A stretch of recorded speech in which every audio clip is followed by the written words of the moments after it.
Bonjour à tous, c'est Elric Legloire et tu regardes un nouvel épisode de l'Interview Flash, l'émission où j'interviewe les meilleurs commerciaux pour savoir ce qu'ils font pour apprendre.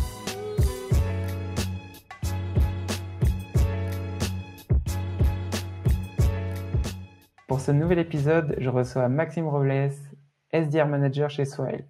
Qu'est-ce que tu fais chez Swile? Donc, en gros, qu'est-ce qu'un SDR Manager et qu'est-ce que c'est Swile?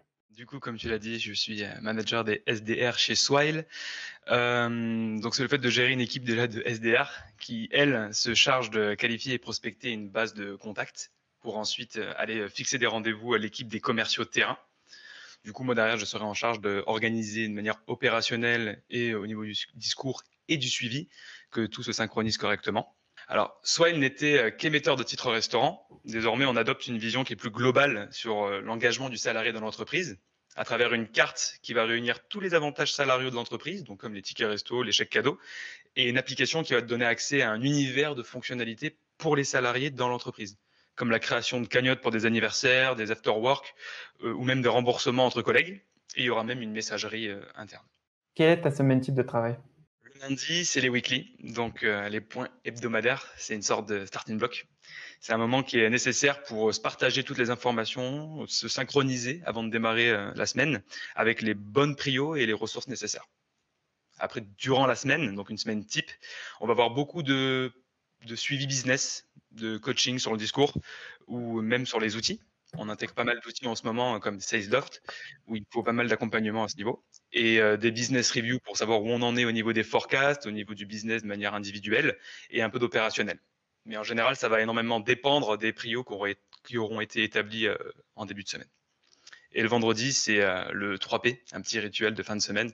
C'est un bilan hebdo, donc écrit, qui est en 3 parties.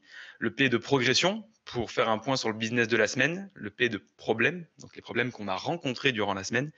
Et le P de plan, donc ce que l'on va faire la semaine prochaine, du coup. Donc c'est un compte rendu qui est synthétique et qui permet d'évaluer en fait le business de la semaine. Qu'est-ce que tu sais sur ce que tu fais aujourd'hui que tu aurais aimé savoir quand tu as commencé? Un tips qui m'a clairement permis de mieux orienter ma communication auprès de mon équipe au quotidien, dans le domaine commercial en tout cas, c'est que manager, ce n'est plus vendre un produit ou une solution, mais c'est vendre une idée à son équipe. C'est le fait d'aller les fédérer autour d'un objectif commun et que ce n'est pas on va devoir aller travailler plus pour atteindre cet objectif, mais plutôt la question de comment on va aller le chercher. Et ça me permet clairement de choisir les bons mots au bon moment. Qu'est-ce que ton plus gros échec professionnel t'a appris? Alors, je n'ai pas vraiment eu d'autres vraies expériences professionnelles avant Swile. En revanche, dans mon parcours scolaire, j'ai doublé 2 fois. Et j'ai volontairement arrêté mon parcours pro à un bachelor, donc bac+3, pour venir chez Swile en CDI. Donc cet échec scolaire m'a mené à me poser les bonnes questions au sujet de la valeur d'un diplôme, commercial en tout cas, et l'opportunité d'aller travailler en tant que early employee à 100% dans une startup qui est en pleine ascension. Quelle est la chose qui t'a le plus aidé à accélérer l'apprentissage de ton métier? Entendre et accepter la critique. Alors j'en rigole parce que en général, quand on est commercial, on a pas mal d'ego. Et j'apprends à le mettre de côté afin d'écouter et de récolter en fait les feedbacks d'autres points de vue, d'autres personnes. Et bien évidemment, tant que ça reste constructif. Mais ça me permet justement de me resituer et de me dire, bon, est-ce que je fais les bonnes choses? Est-ce que je prends du recul juste après ces retours-là pour pouvoir me repositionner sur les points que je dois travailler et trouver de moi-même mes axes de progression?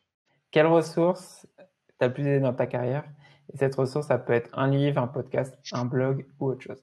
Les podcasts, simples et pratiques. On peut faire plein d'autres choses en même temps.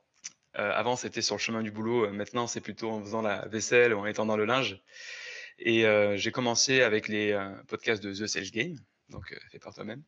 Et maintenant, je suis plutôt sur We Are Sales, où clairement, ça me permet d'apprendre un peu plus sur la vision sales de pas mal d'autres entreprises, d'autres startups, même voire d'autres équipes. Et sinon, gros cliché, donc là c'est plutôt un livre, mais les 10 règles de l'excellence de Bob Booman, donc l'entraîneur de Michael Phelps. C'est pas vraiment le contenu qui m'a aidé, mais c'est plutôt ce que j'ai appliqué suite à cette lecture. Donc, j'avais mis un post-it avec ces 10 règles de l'excellence sous mon clavier en tant que sales. Et chaque matin, après chaque pause, chaque déj, je soulevais mon clavier, je les lisais et je repartais sur mes appels avec une énergie de folie. Pour terminer l'interview, si tu avais un conseil à donner, quel serait ton conseil? Et ce conseil, c'est pour une personne qui est dans le même poste que le tien. Je dirais prendre le temps de profiter de chaque réussite. Bien sûr, avant de se projeter vers son prochain objectif, mais je pense qu'il ne faut pas tomber dans la phase de l'éternel insatisfait. C'est un piège dans lequel on peut vite perdre la tête. On arrive à la fin de cette interview flash. J'espère qu'elle t'aura plu et que tu auras appris quelque chose, car l'objectif de cette interview, c'est de te faire découvrir comment d'autres commerciaux font pour apprendre. Si tu veux recevoir plus de contenu sur la vente, j'envoie une newsletter chaque dimanche où j'y partage 3 contenus et on est déjà plus de 370 inscrits.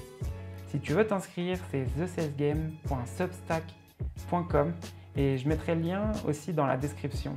Je te dis à bientôt. Ciao!